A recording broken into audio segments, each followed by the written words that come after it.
ළමයි ඔයාලගේ A level result එක තීරණය වෙන්නේ O level result එක මත නෙවෙයි. ඔයා A level වලට වැඩ කරන්නේ කොහොමද? එතකොට ඔයා තෝරගත්තු ගුරුවරු කවුද? ඔයාට ඒ කියන්නේ ඔයාගේ සබ්ජෙක්ට් තුන ඔයා ගොඩ දා ගන්න විදියත් එක්ක ඔයා එකට ගහන ගේමත් එක්ක තමයි ඔයාගේ A level result එක තීරණය වෙන්නේ. එහෙම නැතුව ඔයා ඔය O level වලට දාපු A9ද A8ද ඒක නෙමෙයි ඔයාගේ A level result එකට අදාළ වෙන්නේ. ඒක ඔයාලා මුලින් ඔළුවට දාගන්න ඕනේ අනිවාර්යෙන් A level කරන්න එද්දීම. මොකද අපි දැකලා තියෙනවා.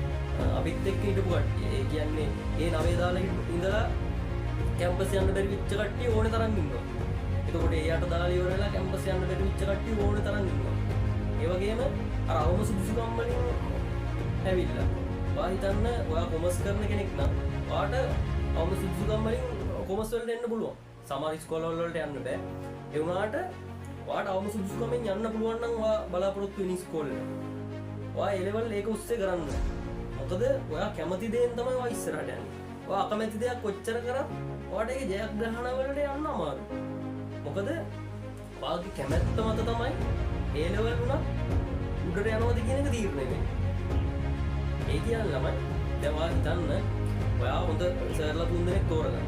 ඒ වගේම සර්ලා කියා දෙන්න දේ ඔයාට හොඳට තේරෙනවා. ඒ කියන්නේ සබ්ජෙක්ට් තුනම A level වල තියෙන සබ්ජෙක්ට් තුනම ඔළුවට හොඳට වදිනවා. ඔයා මෙහෙම හිතන්න. ඔයාට කියනවනේ දැන් කොමර්ස් වලදී සබ්ජෙක්ට් තුන ඔයා හිතන්න accounting වලට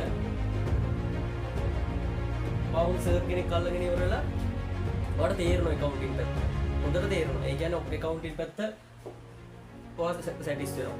එතකොට BS පැත්ත, business studies පැත්ත. ඔයාට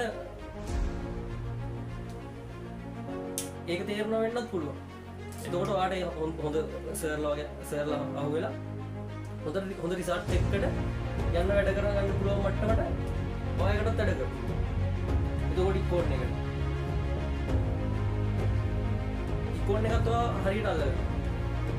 එතකොට තමයි මෙතනදී ඔයා සබ්ජෙක්ට් තුනම ගොඩ දාගෙන ඉන්නේ. ඒ කියන්නේ ඔයා ගොඩ දාන්න හොඳට මහන්සි වෙලා ඉන්නේ. එතකොට ඔයා සැටිස් අනිවාර්යෙන් ඒ සමාර්ථ තුනක් එනවා කියලා සැටිස්. එහෙම නැතුව අදිසියව ඔයා වැඩ කරන්නේ accounting එකට විතරයි. BS එකයි ඉක්කොන් එකයි දෙකම ලොකුවට බෑ. ඔයා accounting ක්ලාස් යන්නත් ආසයි, ඉස්කෝලේදී accounting ඉගෙන ගන්නත් ආසයි.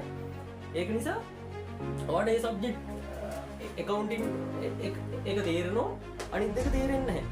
එතකොට ඔයාට කැම්පස් යන්න මේක විතරක් ඇතිද? accounting වල ගත්තේ ඒක විතර. නැත්නම් accounting නැතුව BS economics විතරක් හොඳට කරනවා. ඒක ඇති. බෑලම. එතකොට ඔයා තේරුම් ගන්න ඕනේ මේ තුනට ඔයා වැඩ කරන විදිහත් එක්ක තමයි ඔයාගේ A level ගමන තීරණය වෙන්නේ. ඒ වගේම ඔයා විද්‍යා විෂය ධාරාවෙන් හෝ ගණිතය මැත්ස් වලින් කරනවා නම් ඔයා ඒ වුණත් මේ ඔයාලගේ සබ්ජෙක්ට් තුන ගොඩ දාගත්තොත් විතරයි ඔයාට A level වලින් කැම්පස් යන්න පුළුවන් වෙන්නේ. එහෙම නැතුව ඔයා වෙනම ප්‍රාතිහාර්යයක් පාලා ඔයාට කැම්පස් යන්න බෑ.